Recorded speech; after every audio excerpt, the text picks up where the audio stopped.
Weekend Game Plan gets out into the community with Suburban Newspaper sports editor Mark Lidbetter and the Amateur Sports Report. All right, sports at thesuburban.com if you want to get in touch with Mark, at Lidlines on Twitter. How you doing, Mark? Very good, very good. Is the pregame show over? We can go? Yeah, very nice. Very funny. Very funny. All right, Mark. I like it. Pick Dave's side. All right. We're here until 9 o'clock this morning. Right now, time to talk some amateur sports. What do you got for us today, Mark?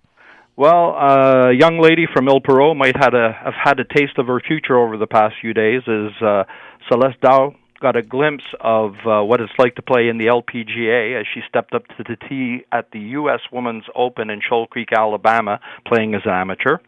And while the 17-year-old didn't make the cut, with her father, Duke, as her caddy, Celeste carded an 83 and an 80 on the demanding course in some iffy weather conditions. Dow hit for a few birdies over the 2 days, and she got to observe and golf with Brooke Henderson while, picking up some tips there during Wednesday's practice round. And she did admit when I was talking to her that she got to be a bit of a fan, snapping some photos, went up to the tee box of other golfers, and even asking for a few autographs. And she also told me it was a great learning experience, and those lessons are going to serve her well as she heads off to Japan next Saturday as a member of Team Canada for the World Junior Golf Championships. That's a nice story. Very, very cool. All right, staying on the links, what do you got in the South Shore? Yeah, well, the popular Future Links tournaments are up and running across Canada, and at Ontario's Longueuil's Laurent Desmarchais came from behind to earn his first-place honors at the Future Links Ontario Championship at Otter Creek Golf Club, while Pierrefonds' Emily Romansou finished third in the girls' division. Now, Desmarchais, who started the day in second, earned a hard-fought victory to end the tournament in first place. He shot 2 over in round 3 to close out the tournament with a 3-under par total and a comfortable 3-stroke victory. It was Cam Kellett who topped the leaderboard going into the final round, and he started the day strong. But on the back 9, he was only 1 stroke behind Desmarchais, but couldn't make up with any ground as back-to-back double bogeys on the 11th and 12th sort of put him out of contention.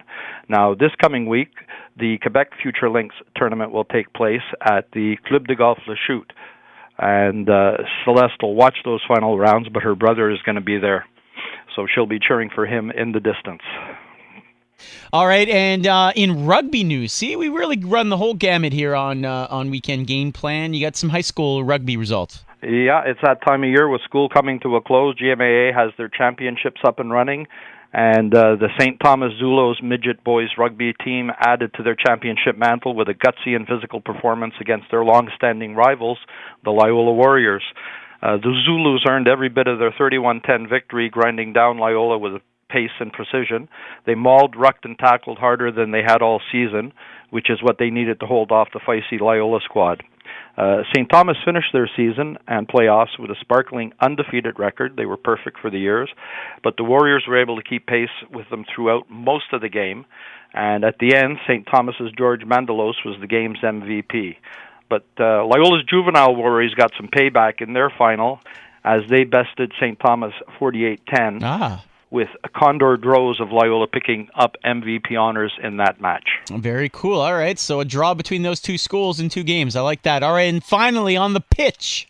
Yeah, we've got one for Soccer Quebec's history books because there's a great matchup set for Wednesday night. Because for the first time in the history of Soccer Quebec, a Division III team is allowed to participate in the quest for the Canadian Championship. So Blainville of the Premier Ligue de Soccer du Québec will take on the Oakville Blue Devils in a qualifying round at Stade Desjardins out at the Bois de Boulogne Sports Complex in Laval. Game time is 7:30 p.m., and, depending how Blainville does, down the line, they could actually meet an MLS team like the Impact or Toronto FC.